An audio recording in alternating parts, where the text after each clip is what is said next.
Femme, connecte-toi à Jésus pour vivre le plan de Dieu pour ta vie. Alors, je m'appelle Bénédicte. Je suis née dans une famille chrétienne. Mon père et ma mère sont chrétiens. Ils craignent le Seigneur. Ils servent le Seigneur. Et j'ai grandi un peu dans cette tradition-là où tous les dimanches, il faut aller à l'église. Mon père aimait tellement que nous, ses enfants, que nous puissions servir le Seigneur. Et c'est vraiment dans cette atmosphère-là que j'ai grandi. Mais arrivé à un certain âge de ma vie, à l'âge de l'adolescence en tout cas, je ne partais presque plus à l'église. En tout cas, les choses de Dieu ne me disaient plus rien. Et arrivé à l'année où je devais avoir mon bac, j'ai adhéré à un groupe des amis dans mon lycée, vraiment des amis qui m'ont conduit dans des très mauvaises choses. Je commençais à fréquenter les garçons et vraiment c'était pas une très bonne vie. Mais grâce à Dieu, quand j'ai eu mon bac, alors que je voulais faire la médecine, et au moment de passer les tests d'admission, je n'ai pas été admise en médecine. Et c'est là que tout a commencé parce que le Seigneur, par son amour, dans son plan parfait, il m'a séparée de toutes ces amies qui m'ont conduit dans le mauvaises choses.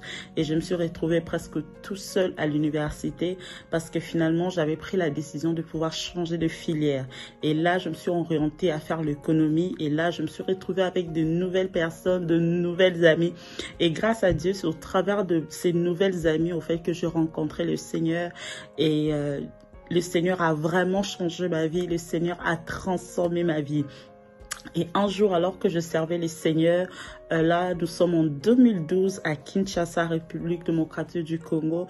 J'ai participé à la convention panafricaine de jeunes du Full Gospel, dans la communauté internationale du Full Gospel.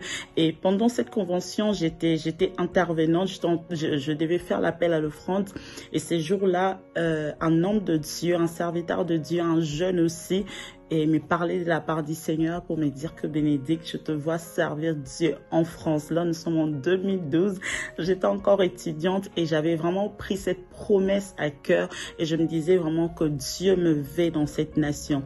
Et en 2013, une autre sœur, une jeune sœur comme moi, m'a encore parlé de la part de Dieu pour me dire, Bénédicte, je fais un rêve où j'étais vue en train d'évangéliser sur Paris. Et là, j'ai vraiment compris qu'au fait que cette nation, le Seigneur me voulait tellement dans cette nation, c'était vraiment le plan de Dieu que je puisse le servir dans cette nation. Et à cette époque, j'étais encore étudiant. Et quand j'ai fini mes études, les choses n'étaient pas facile. J'ai dû passer 9 mois au chômage. Je n'arrivais pas à trouver du travail, c'était difficile. Mais j'avais toujours cette promesse de Dieu en moi que Bénédicte, le Seigneur t'attend en France pour le servir.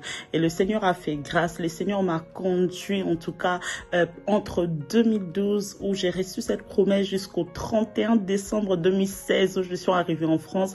En tout cas, pendant tous ces temps, c'était pas facile, mais j'ai gardé cette promesse, j'ai gardé cette parole et le Seigneur m'a conduit. Et quand je suis arrivée en France, et ce que Dieu avait dit, c'est ce que j'ai vu aujourd'hui. Je sers le Seigneur dans le département d'évangélisation à l'église Parole du Salut. Je sers le Seigneur, j'évangélise sur Paris. Et c'est pour dire à quelqu'un, reste connecté à Jésus, car sa parole s'accomplira dans ta vie. Son plan s'accomplira. Peut-être que tu te poses des questions, tu as entendu le Seigneur dire des mots sur ta vie, des paroles sur ta vie, mais tu as l'impression de ne pas le vivre. Je mérite te dire, femme, reste connectée à Jésus, car Dieu a un plan merveilleux pour toi. J'aime ce que la Bible dit. Dieu a des projets de bonheur pour nous et non de malheur. Alors reste connectée à Jésus pour vivre le plan de Dieu dans ta vie. Et pour toi, femme qui n'a jamais donné ta vie à Christ, peut-être que tu ne connais pas le Seigneur, j'aimerais te dire, connecte-toi à Jésus, car le Seigneur a de plans merveilleux pour toi. Que Dieu te bénisse, femme, reste connectée à Jésus. Jésus t'aime.